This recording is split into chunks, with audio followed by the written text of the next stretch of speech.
Pour être bien équipé, suivez les tests de votre matos préféré avec freerideattitude.com, le spécialiste des sports de glisse sur internet.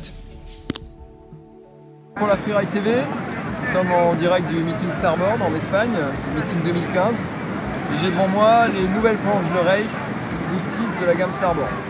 Donc cette année, 3 planches au programme, la All-Star, la Sprint et une nouvelle dans la gamme qui va s'appeler The Race. Donc ensuite, on a la planche pour l'instant la plus vendue chez Starboard dans les planches de race, la All-Star.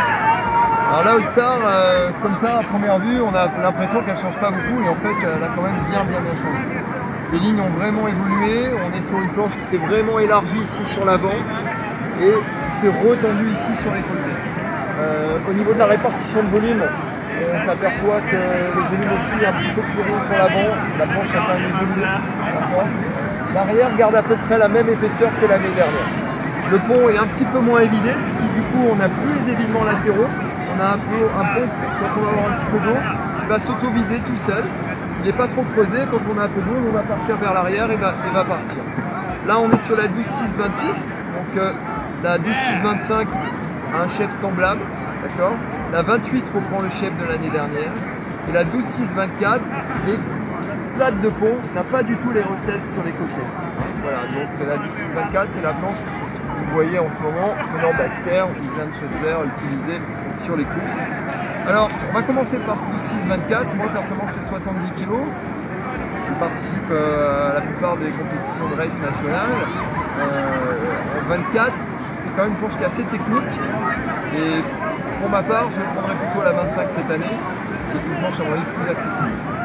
La 24 à mon avis s'adresse à des petits gabarits, j'irais vraiment au-dessus de 70 kg, voire en dessous de 65, et des filles d'un bon niveau, ou alors vraiment pour quelqu'un qui va privilégier l'eau plate, parce qu'après, bon, dès que ça va bouger un petit peu, on est quand même sur une planche qui a moins de stabilité, qui va faire moins pardonner, quelqu'un d'agile dessus, donc une planche destinée, je pense, voilà, à des jeunes pour la pêche, qui savent bouger sur une planche. Et un petit peu plus âgés, moins agiles, iront plutôt vers la 25 ou la 26. La 25 ou la 26 sont assez semblables, hein. La différence vraiment ça va être le gabarit. Je pense qu'en dessous de 75 kg, il faut prendre sans problème la 25. Et au-dessus, voilà, jusqu'à 85, de 75 à 85 kg, je pense qu'on ne va pas hésiter à aller vers la 26. C'est des planches qui par rapport à l'année dernière sont un petit peu plus légères. On gagne un petit peu en accélération. La forme avant, me semble-t-il, passe mieux dans le clapot, on ressort un peu plus, ça tendance à moins rentrer dans le clapot. Et du coup on gagne un petit peu de vitesse upwind, un petit peu de vitesse sur les petits docks. La planche part très vite. On a eu des petites vagues aujourd'hui, c'est vrai que ça surfe pas mal, on garde quand même toujours pareil, un arrière assez épais, donc si la vague creuse, il faut bien se reculer, bien appuyer sur le terrain pour pas que la planche enfourne. On a des planches qui restent relativement tendues. C'est vraiment, je pense, la grande polyvalente de la gamme, hein. Si vous voulez qu'une planche, c'est à mon avis celle-là qu'il faut choisir. Il y aura une alternative que je vais vous présenter tout à l'heure.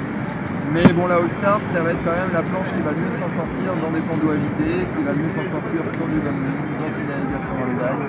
Au final, c'est une planche qui va bien partir.